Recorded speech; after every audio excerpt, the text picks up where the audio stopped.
It's evident that he cares. What do you care about? Welcome to the Rock Newman Show. It's the Rock Newman And Show. we certainly have a large male population that watches our show. And man, I think 3 of the first 5 responses was ask him about erectile dysfunction and what I can do to put lead back in my pencil. The floor is yours, Doc.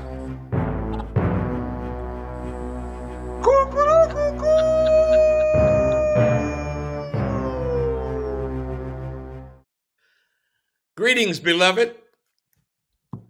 My name is Rock Newman, and this is the first show of 2025. And I intentionally held off from doing a broadcast until I was able to get our next guest in position, because I wanted him to be the first guest of 2025. As a man who I heard on a broadcast talking about eating live food for living people.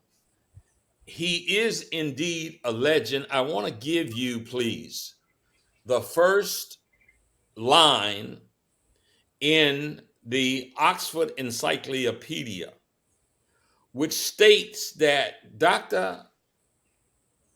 Aris LaTham is largely credited for his is considered to be the father of gourmet ethical raw food cuisine.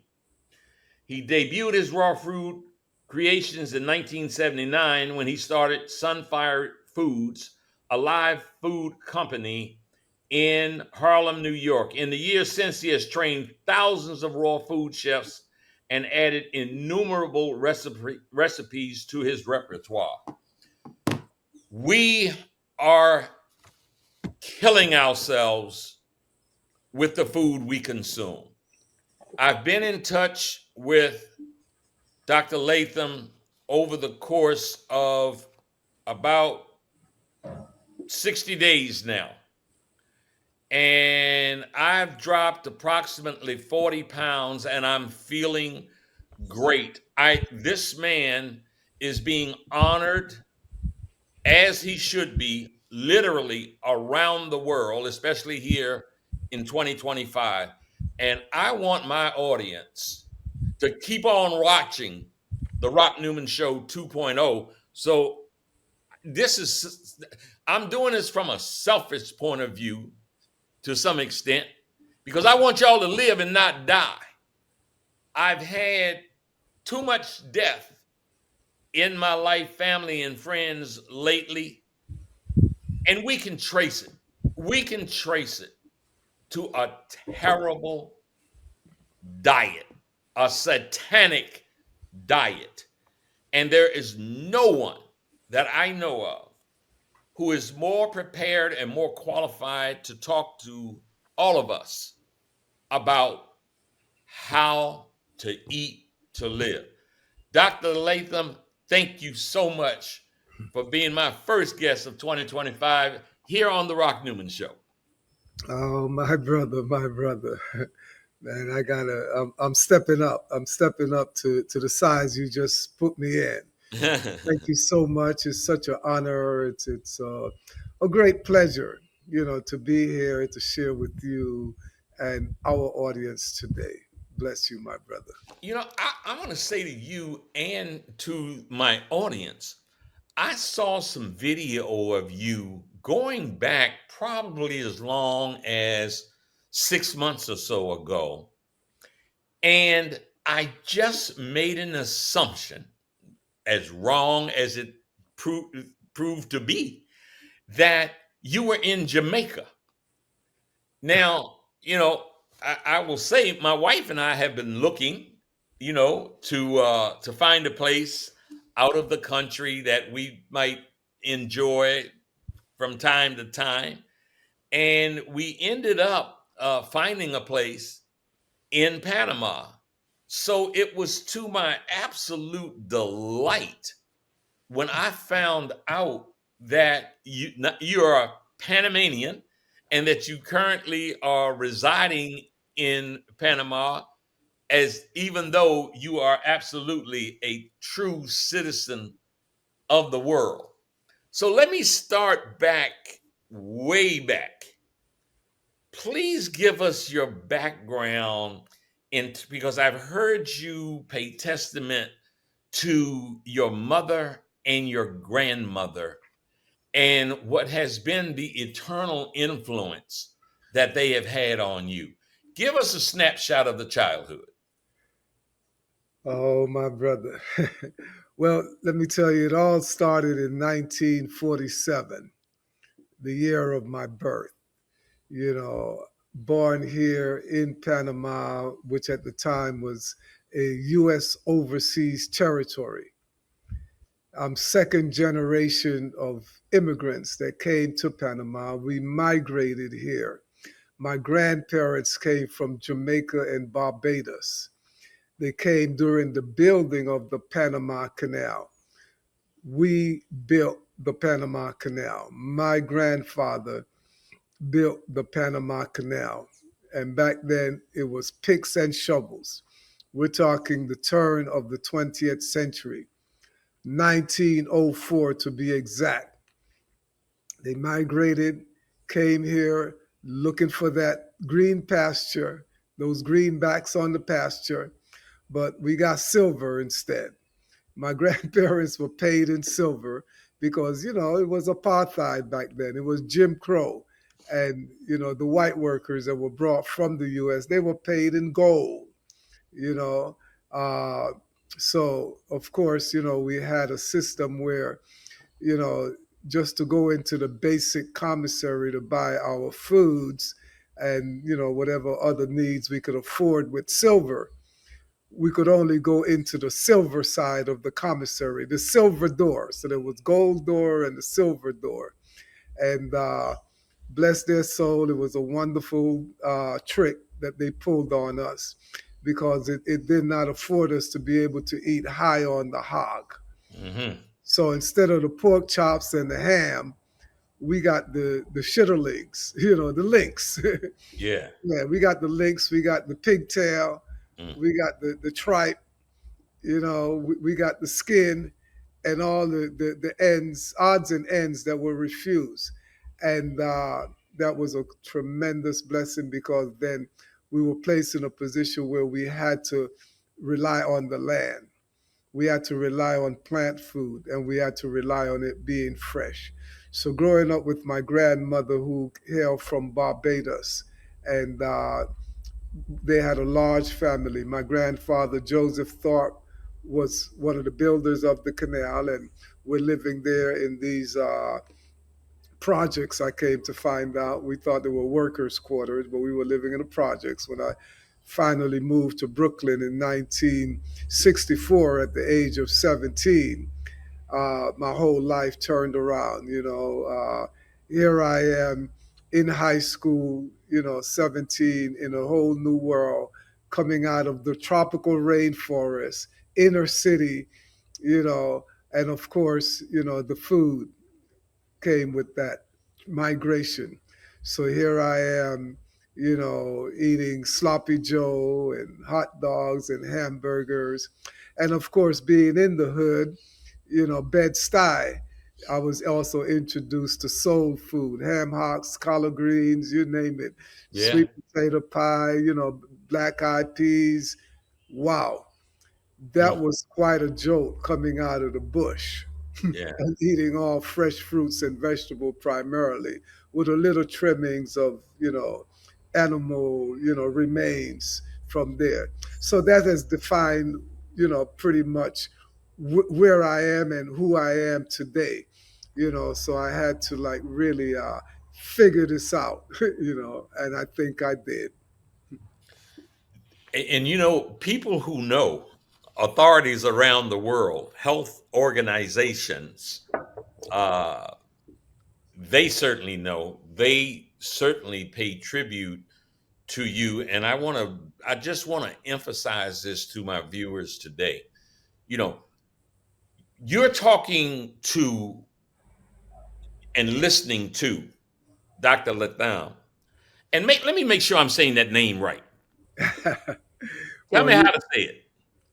look, see, I'm a linguist, and Yeah. I grew up in with many languages, Uh, and I got to find out that people from around the world they're more comfortable in their natural tongue, in their natural accent.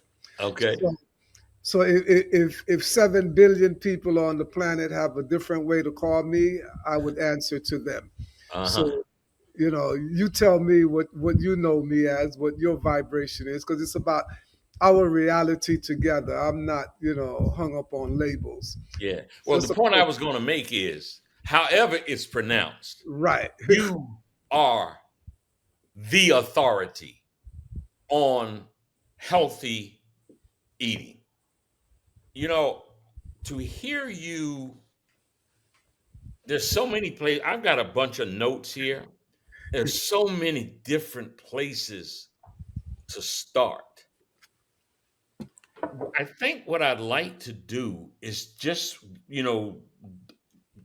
lift up one of your quotes that I used earlier. Eat live food for living people.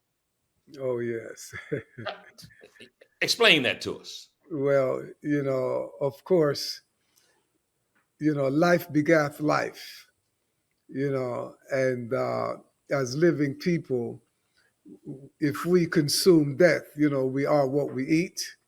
We're going to be living dying, or living dead, literally eating dead food. When you cook food, when you subject any living entity, whether it's plant foods, animals, whether they're pets or food, whatever you want to call them, or human beings, if you subject any living entity to any temperature higher than the highest recorded solar temperature on the planet ever, 136 degrees Fahrenheit, you're going to kill that living entity. And we know where that temperature was recorded, in a place appropriately named Death Valley, California. So anytime you cook food, you kill it. And we know if we cook a carrot, I mean, it doesn't take rocket science to know that if you boil a carrot and you plant it, it's not going to grow, because you killed it. You exposed it to that extreme temperature. It has no life. So, how now we, as educated, intelligent people, get the whole idea that we can eat that dead carrot and promote life? We're going to get life out of the dead carrot. If that carrot cannot grow, how is it going to grow in us? How are we going to grow by consuming that I'm carrot, here. that dead carrot? So whether it's a carrot, apple, or piece of chicken, if it's dead, it has no value to us at all. We cannot produce life from death. That brings me right to where I want to go. Again, it's one of your statements. Eating is self-defense. Please expound.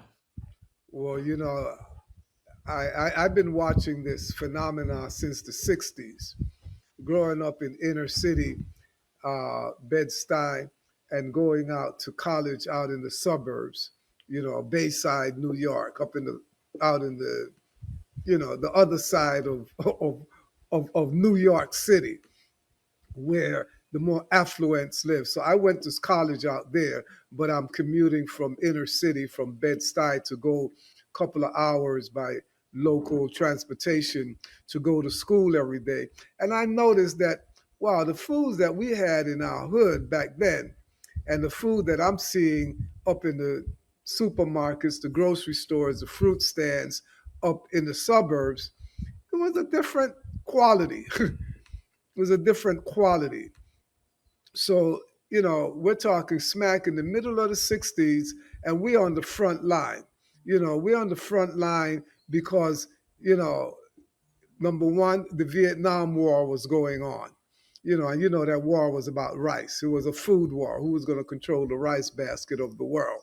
You Mhm. know, and then I'm on the college campus out there in the suburbs, and I'm running into the hippies, back to the land, organic, eat natural food, food for people, not for profit. And then at the same time, I'm watching John Carlos at the Mexico Olympics, raising that clenched black fist, black power, Yes. black power. And when I look at the food that we're eating in our neighborhoods, they were weaponized. Mhm. They were weaponized, you know. And there was a book produced by a young lady, Leah Mobley, and that book was "Food is a Weapon."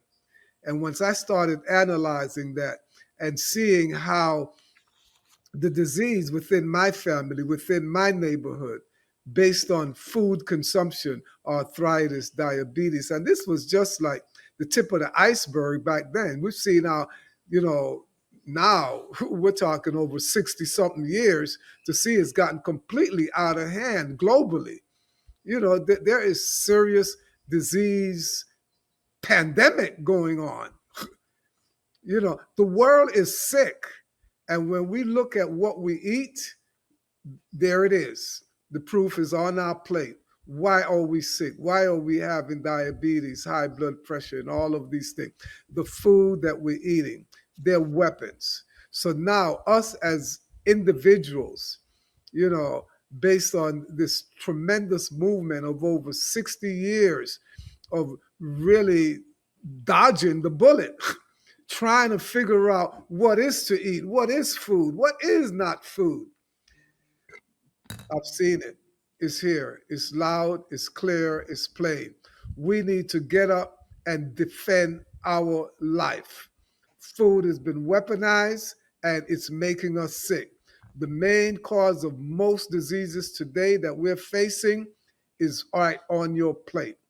Between the plate and the gut, we don't stand a chance with what we have to consume today or what we have chosen to consume, what's been put in front of us.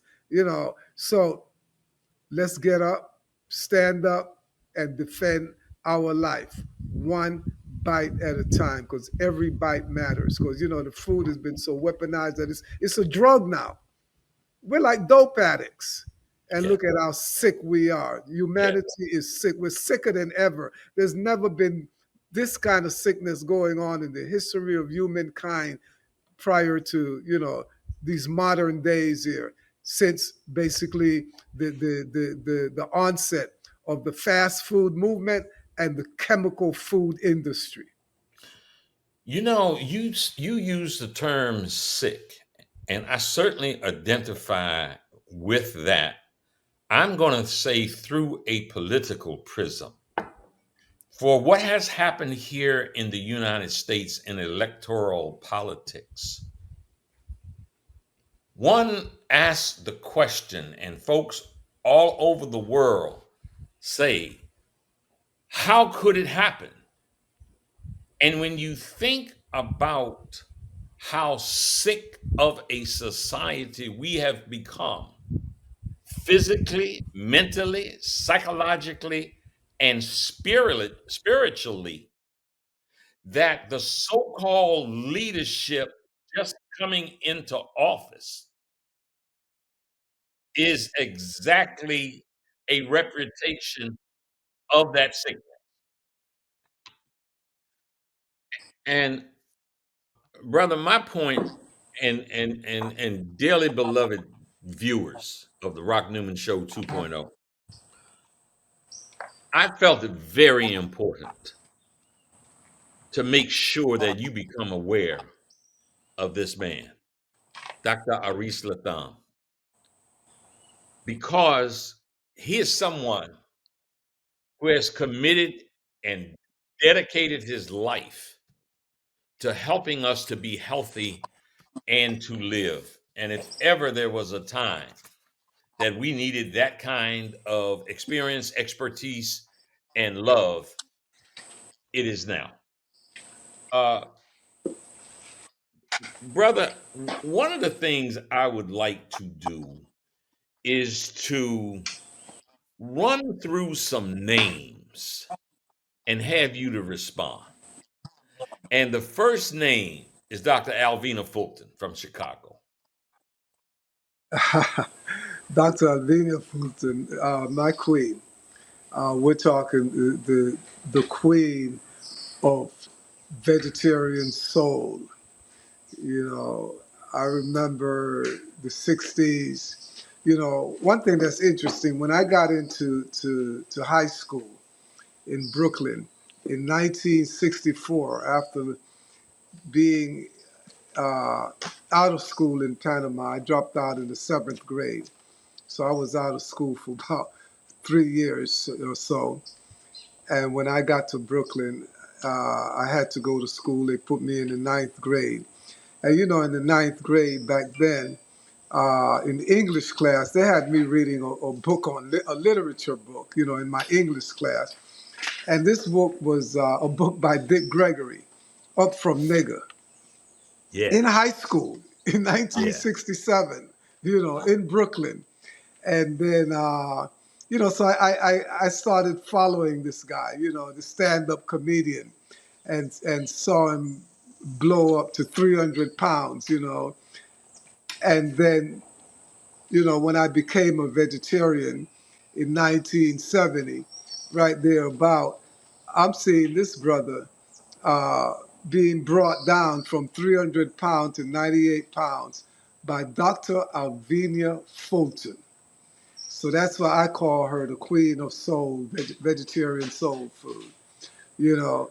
So, yeah, this is my idol, my first idol in vegetarianism, to see what she did to someone that I held very highly, because I read all about this man's book in high school. And now here I am, you know, seeing him now becoming my hero, uh, and going down from 300 to 98 pounds on fruits, a fruitarian, and fasting, drinking a lot of fruit juices, and running from Los Angeles, from California to Washington, D.C., I was a I was a friend fasting. of Greg's, and when he completed that run, I was in the park where that run ended in Washington D.C. Um, what an incredible brother! And I want you to give a little further response to him. But before, I wanted to stay with another sister, and to let my audience know that you had engaged, have an impact with Sicily Tyson, and she and some of Sicily her Tyson. friends give you credit for her vibrant longevity. A few words about Sicily. Yes, yeah. Well, you know, Cicely Tyson, uh, well, of course, you know, from growing up and watching Sounder, you Yes, know, that movie, yes. you know, uh, I think she was she in Roots too? Yeah, yeah. You know, I've seen her so much on the golden screen.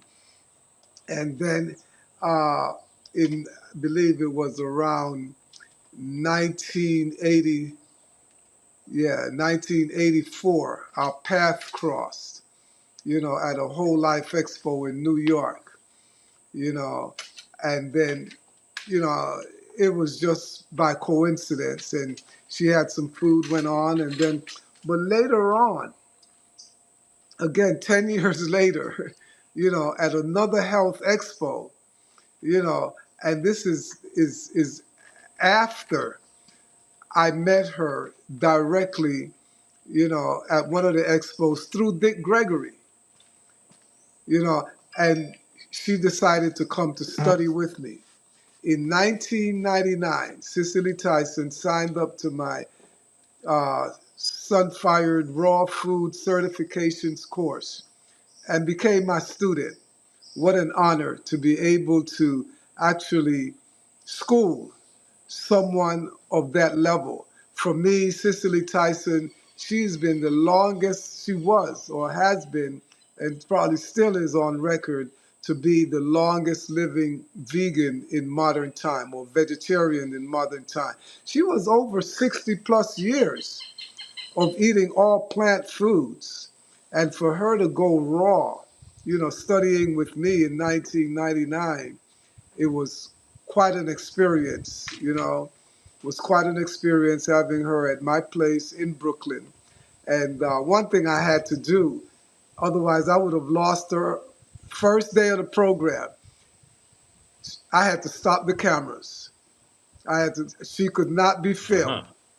She said, nope, if this guy is going to record this session, I'm Okay. leaving. So I stopped the camera. So we're not recording Yeah. this one.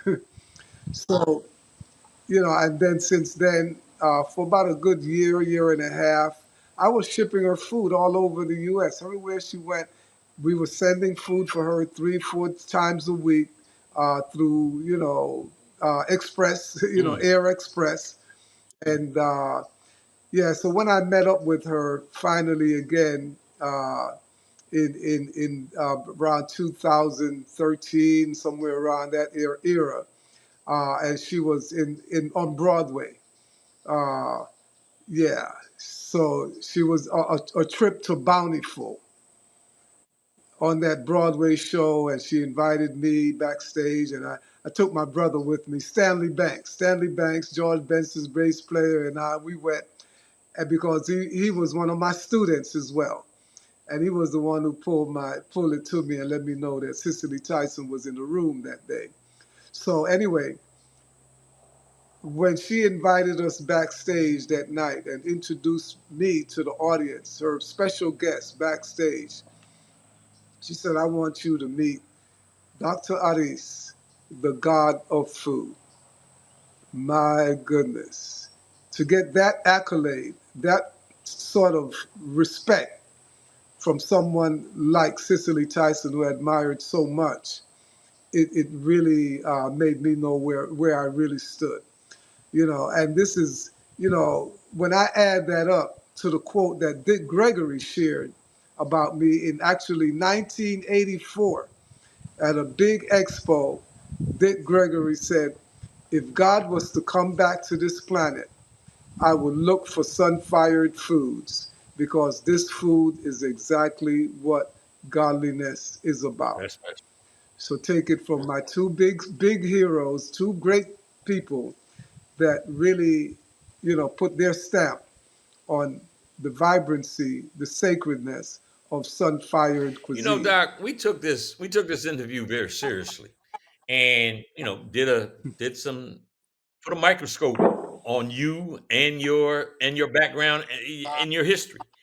And one of the things that came shining through of all the guests, great names, high profile actors, actresses, athletes, celebrities, politicians, the most watched show that I've ever done was with Dr. Sebi. And if research proves to be correct, it says that you brought him from Honduras to New York and introduced him, brought him into the United States for the first time. Tell us about that. First of all, is it true? Well, my beloved brother, Dr. Sebi, I remember in 1980, I don't know if it was the first time we brought him into to the U.S., but in 1980, he had been in the U.S. Okay. prior to then, but he was actually living in Puerto Rico at the time. He was born Uh-huh. in Honduras, but he was living in Puerto Rico, and he had set up his big lab in Puerto Rico, him and his family there, and they were producing the products in Puerto Rico. And Dr. Sebi was coming to the U.S. and doing these major presentations all over in our neighborhood, in our communities.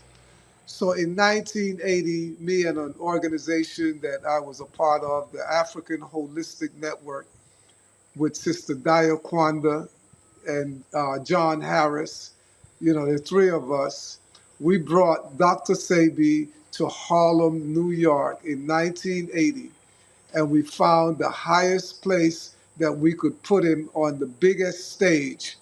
and of education.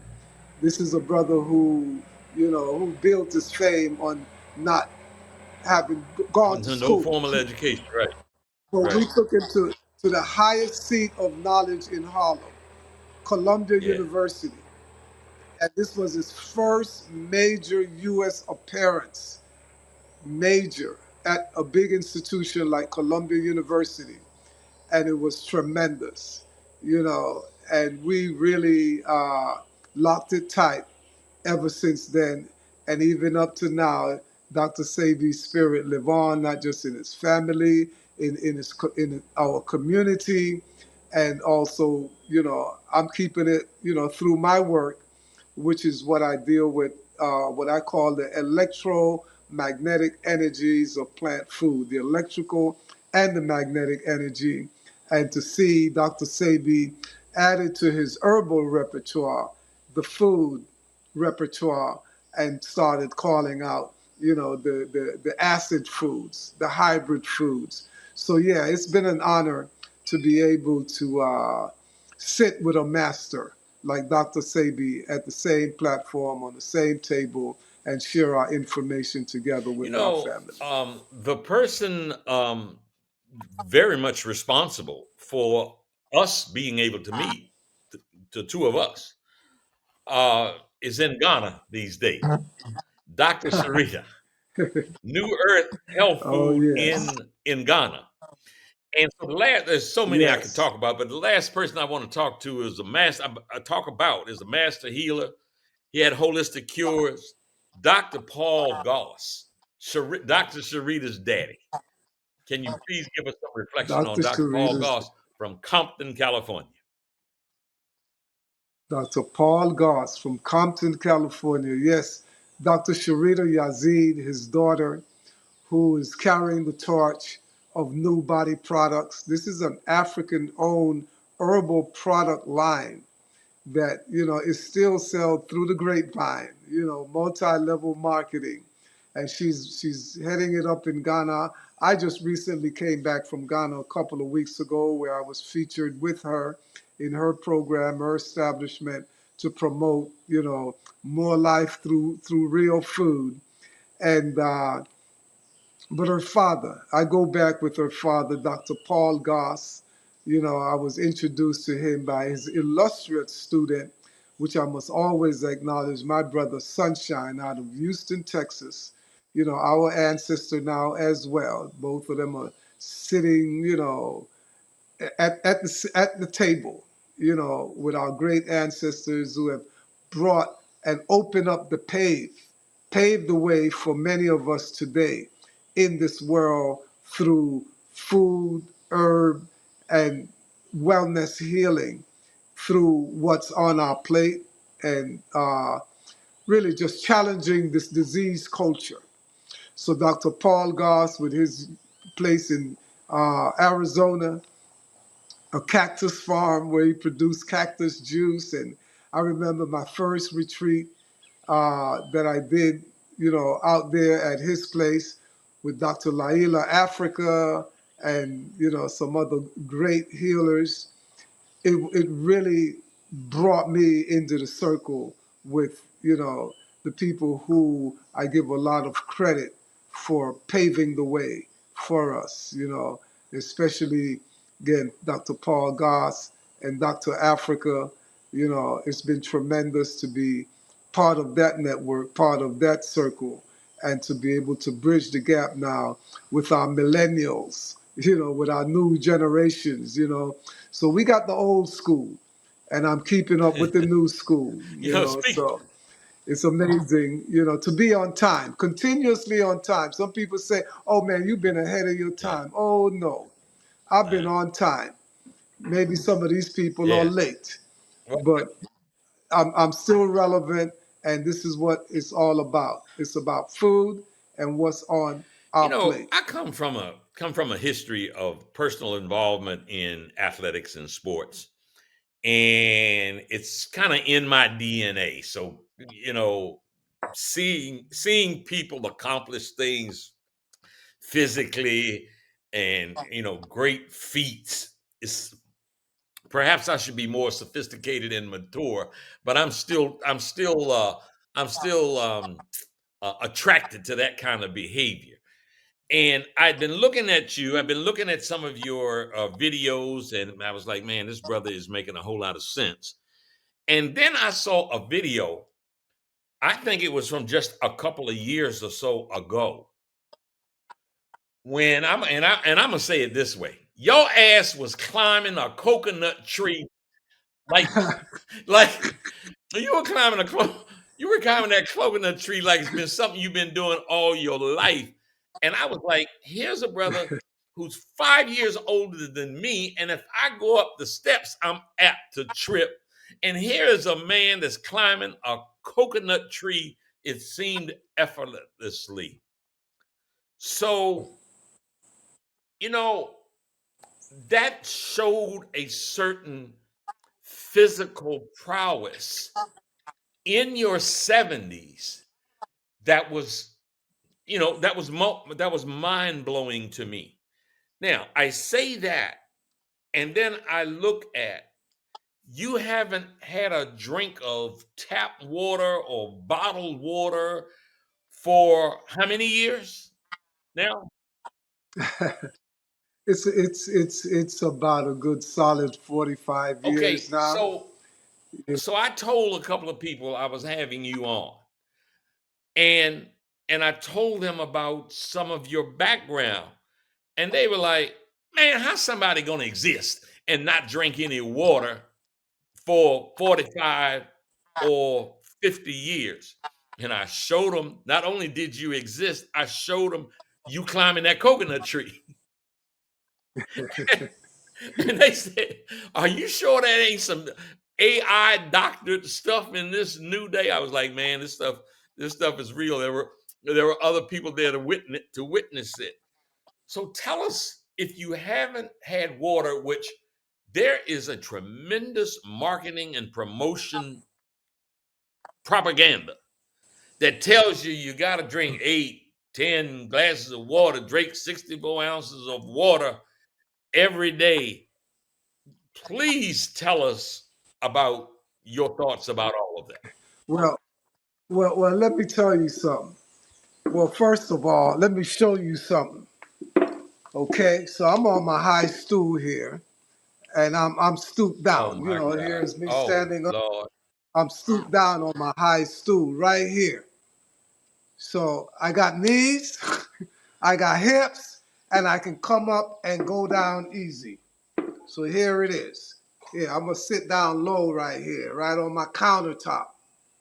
So yes, I do drink water, but not water as we know it. I do not drink Okay. H2O, water that does not come from a plant. My water has to come through a plant source. So obviously, when we talking that kind of water, let me show you what I'm talking All about I can here. say, if I tried to do right now, look, I'm trying to get there. I'm trying to get where you are. But if I tried to do what you just did and sit down like that without having balance, they'd be taking me to the emergency room. So man, if it sounds like I'm impressed, it's because I am. I'm sorry. Let me go on. So this is the water I drink. I drink fresh water, living water. This is coconut water. These are the breasts of the earth. Yeah, believe me. These coconut, this is bottled water, bottled at the source, bottled on the tree. So, we are speaking the Yeah. English language. And in the English language, the liquid that comes out of this, they call it coconut water. So, yes, I do drink water. This is not simple H2O as you know it. This is H3O2, structured water. This water has been structured by the plants, by the coconut tree. And I'm sitting right here. I'm on a farm right now.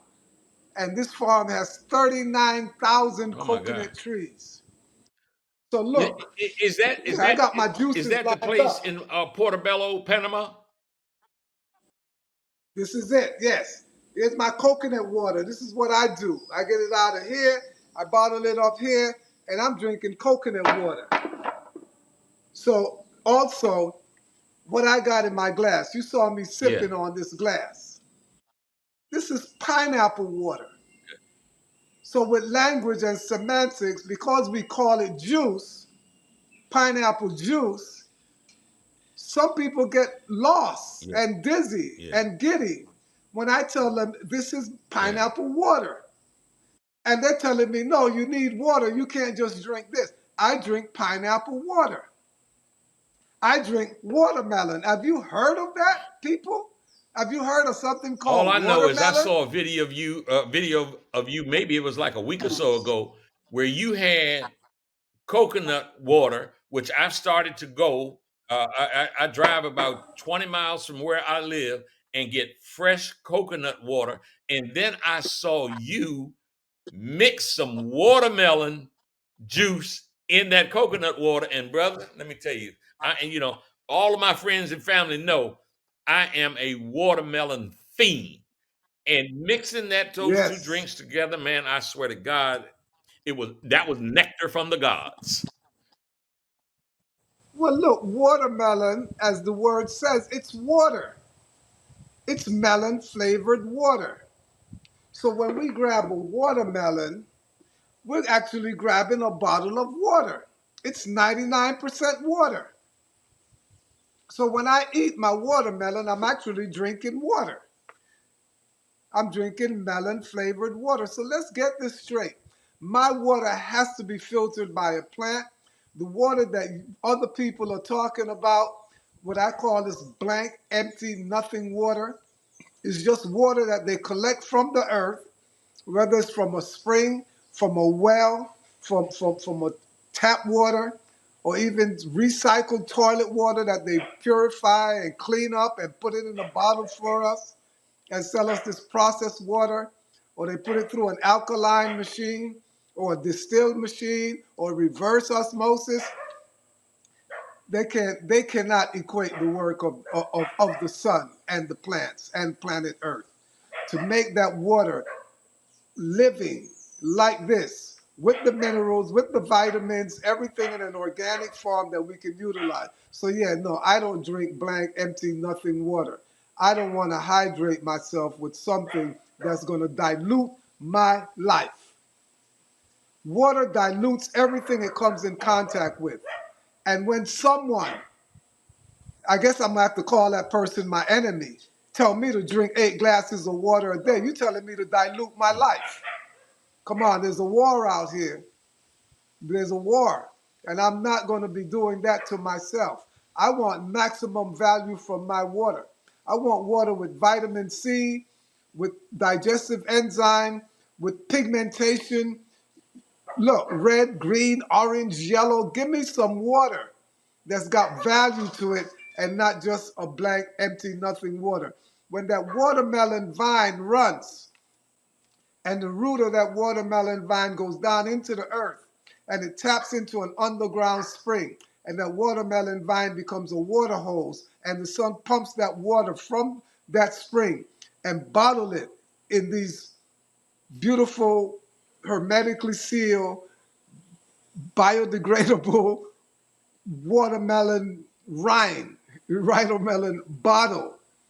Please, we on to something. Nature is on to something. And let's stop, going astray, trying to be ignorant and being literally dumbed down by some whoever who may have bought, an education that is not relevant to the medical conditions that are going on today. So for you to tell me to only drink 8 glasses of blank, nothing, empty water instead of putting value into my system, you are trying to dilute me.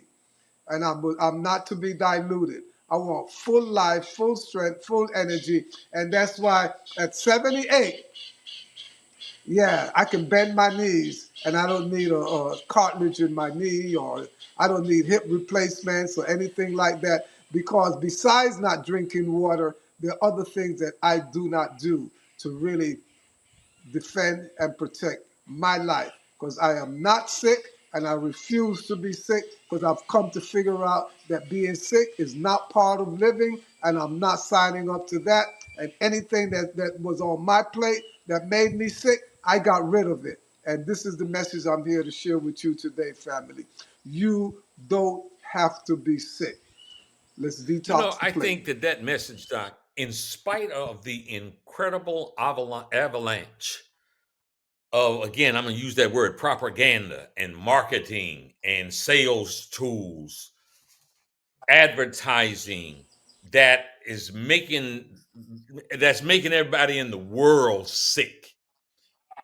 What I want to let the audience know something here, that when this show airs, it'll be February the 1st. February the 1st. And you will have been you're doing a program that is a 21-day, which we discovered, a worldwide 21-day fasting program. And I kind of scratched my head when I first saw that. Then I started to look. I actually joined the group. And I started to get texts in the group literally from around the world: New Zealand, Australia, Japan, Thailand, Africa, Southeast Washington, D.C., Atlanta, Miami. As a matter of fact, someone in the group asked the question, where could you buy some fresh fruit, juice and vegetable juice in the Miami area? And someone answered, I live an hour from Miami. Someone answered by saying, in Hollywood, Florida, there's a place called the Yellow Green Farm or something like that. Man, I went down this morning and they had passion fruit. And mango. I had some fresh mango this morning that was cold. That is as good as perhaps as anything I've ever tasted. So please let us know, and my audience know, what it is that you're doing with this program where people from all over the world have joined you. Oh man, well it's what I've been doing pretty much now for 54, actually 55 years of my life. Yes. Since 1970 I've been living animal free. No animal foods, plant food, and I'm not, the typical one that's out here today talking about I'm plant-based. I am not plant-based. I'm eating plant food. Because when I hear that word plant-based, I'm wondering what is layered on the base. So yeah, I am sharing with people after 55 years of living animal-free, no eating no animals, no parts from them or anything like that, not even honey, and eating all fresh food. And now for the past 49 years, eating all sun-fired foods, or foods that I call cooked by the sun. Raw food, you may call them. But the sun is my chef, and this is what I do. I eat foods without destroying the sunshine in them. So with this program that we have, this 21-day juice reset, is to really guide people in fasting of on the juices of your choice. It's an open program, and we have over 200 people that have signed up for this program, and we pretty much have to put a cap on it because we're going to go ahead and do it again, and we have other things coming up. But yeah, it's like the human body, if you look at the chemical composition of the human body, it says we are like something like 72% oxygen, and that translates into water, blood, liquid. The oxygen is basically one of our essential foods. We have three essential foods in this life. Any one of these three that's missing, we are going to drop dead. sunshine. Without sunshine, there is no life on this planet. So we eat the sun. So my way of eating the sun is to get these sun drops here, like these little peppers here, these oranges, these apples. These are sun drops. And this is what we're eating. We are eating the sunshine out of these foods. So when we are actually, the whole idea is to do an efficient transfer of solar energy from the food into our body. So ultimately, in today's world, they're going to call this thing now biohacking or epigenetics. For me, a man today who's going to be 78 years of maturity in July of 2025, and I'm not sick, not even a cold, not even a flu, not even a fever, nothing, no headache, nothing like that. And I've not been sick for over 40 years. So, biohacking, yes. So, all raw food for 49 years now. And to bring this knowledge of juicing to our community, because besides the sunshine, essential food number 2 is oxygen. We are oxygen tanks. Without oxygen, there's no life in this body at all. Our first breath is the breaking of our fast, our first breath in life. And our last breath is our last supper. We need oxygen. So when I bite this apple here, yeah, I'm extracting sunshine, oxygen. You see it oxidized. Pretty soon it's going to turn dark right there. Oxygen going to escape.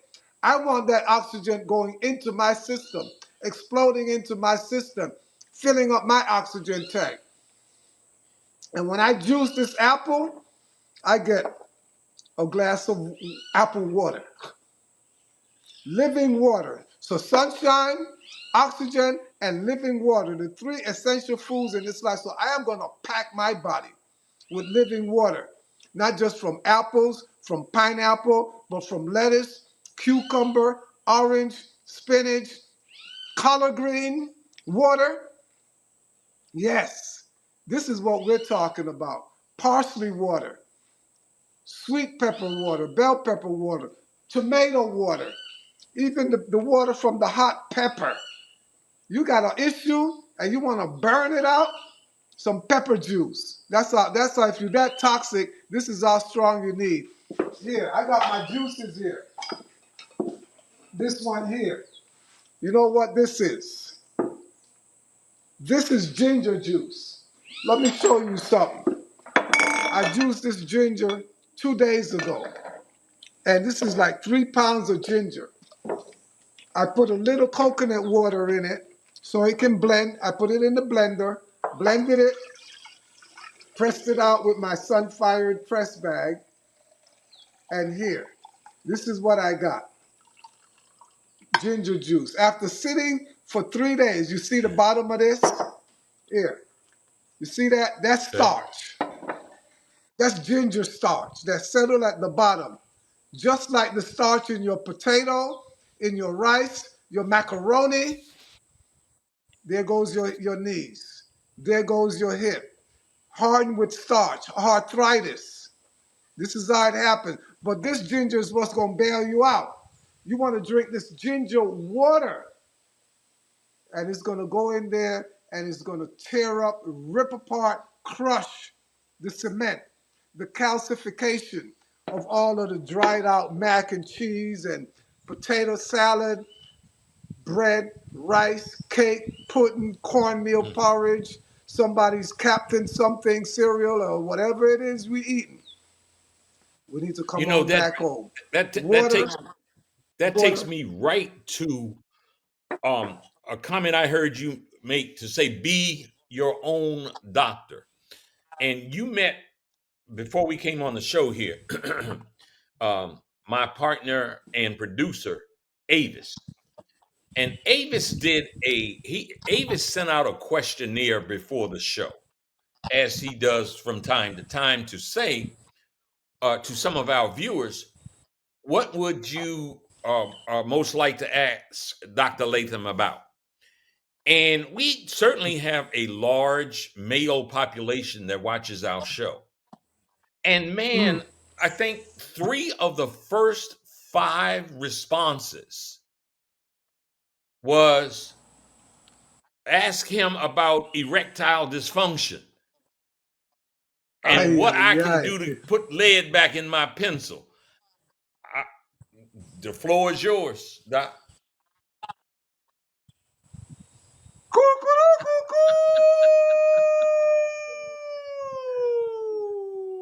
You know what? You know what that means. You know who gives That's the off that rooster. sound? A Okay. cock. We Okay. call them cocks over here. Yeah, a cock. So 4 o'clock in the morning, he's looking for his queen, for his lady, because you know they sleep in trees around here Okay. on the farm. And every morning, 4 o'clock, he gets a Uh-huh. cocking. Yeah. And what I find with my life, number one, living on the farm like this, living in nature, breathing pure oxygen at night. You see all the greens around here. You see where we are. Yeah, this is where I am. I'm in the bush. See my Yeah. coconut trees. I'm surrounded by this oxygen tank here. So normally when I wake up at 4 a.m., when the rooster crows at Mm-hmm. 4 a.m., it also wakes me up. They wake the town and tell the people, God is coming. The sun is coming 2 hours before the sunrise. So normally, when I get up, my erectile is functioning as well at 4 a.m. I'm ready. Where are you? Where are you? Where is my queen? And at 77, I don't miss a beat. I don't Mm. miss a night. It's all about your circulatory system. That cock is not going to crow and bring you and rise up with you in the morning at 4 a.m. if your blood is full of starch, mac and cheese, starch and fat, and a whole bunch of carcass from dead animals that you buried in your system. So, yes, you go check your PSA, man. And PSA means protein specific antigen. So your body is producing a specific antibiotic for a definite negative protein that you're eating. So yeah, prostate cancer is ripping us apart, but it's all about that blood. You're not going to stand erect. Your erection is not going to be strong and steady if the blood is weak and tainted and polluted and full of toxins. Heavy starch, heavy fat, cooked, and then the waste matter from animals, uric acid corrodes your prostate, and eventually they're going to have to cut it out for you. So number one, let's stop being studs. Stop studying up the world and overuse and abusing the organ, your reproductive organ. That's the primary function of that organ. And today, this safe sex has really took you out of the game because it's less responsibility. You strapping up. Look, they're very polite today about put on a condom. You strapping up with a scumbag, literally. Yeah, and you get your lady or your queen or your next, rental, and literally jerk your life into a scumbag and flush it down the toilet bowl, talking about you having safe sex. Stop being studs. This is not what it's about. You're not in the army when you're out here. You know how they train you in the army when you go to basics training. This is my rifle. This is my gun. This is for shooting. This is for fun. Stop using your reproductive organ as a channel for strictly fun. It's to procreate. And if you don't use that energy which comes from your brain, from your pineal gland, when you check you having that sperm discharge, you can the brain drain is coming out of here. So if you don't drain it like that and flush your life down the toilet bowl, you're supposed to be able to rechannel that energy and send it back up to recreate your life. If you're not using that life force that you have been blessed to have as a male, that you can produce 1 million sperm to go after one egg in your lady to create that sacred child between the both of you, you have been spilling your sperm. You have been wasting it. You have been going into your life bank, making withdrawal and dumping your sperm, dumping your zinc, dumping your life force for that one moment of recreation. Instead of using it to procreate a new life or recreate your own personal life or engage with your mate, your wife, your lady, and recreate each other's life on the highest level possible, now we have descended to the vortex and using it for recreation. Yeah, you lose it that way. It's going to corrode. It's going to rot it out. So let's come back home. Let's be wise. Let's be sane. Let's get up and defend our life. Doc, Yeah, one we abstention at a could, time. I'm telling you right now, we've got to do this many more times because I've got a whole lot more questions. I know you have a whole lot more to say. I want to try to close this out now. So we're going to call this version 1.0 because we're going to do this more. Is a phrase that you had and your explanation about erectile dysfunction really brings me to a phrase I heard you say, which was come home to self.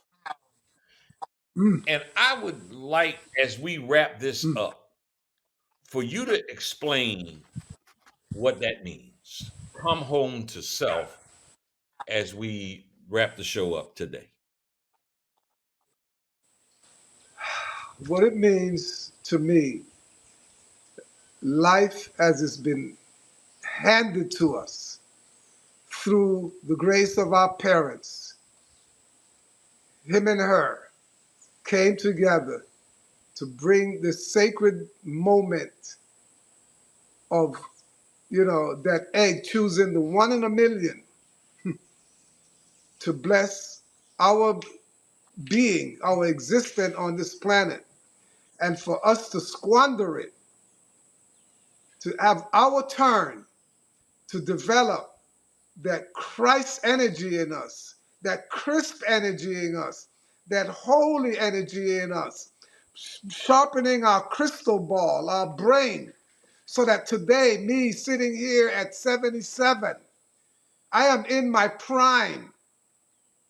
You see, I don't wear crutches. I don't wear glasses. I'm not sick. I got 20/20 vision. I am not sick. And my mind is growing. It's expanded. My brain is like a crystal ball that is getting sharper and sharper. I'm not forgetting anything. I'm not borderline Alzheimer's or anything like that. Oh, it's so painful to see our great ones go out. Look at my beloved brother Muhammad Ali, from the greatest human being on the planet, the greatest man on the planet. Look at how he go out. We don't have to do this anymore, family. Let's come home. Let's come home to self. Do you know there's no medicine, no drugs, no doctor, even Dr. Sebi, no food, no herbs, nothing is going to heal you from external or putting in or fixing or patching. Your body is totally self-healing.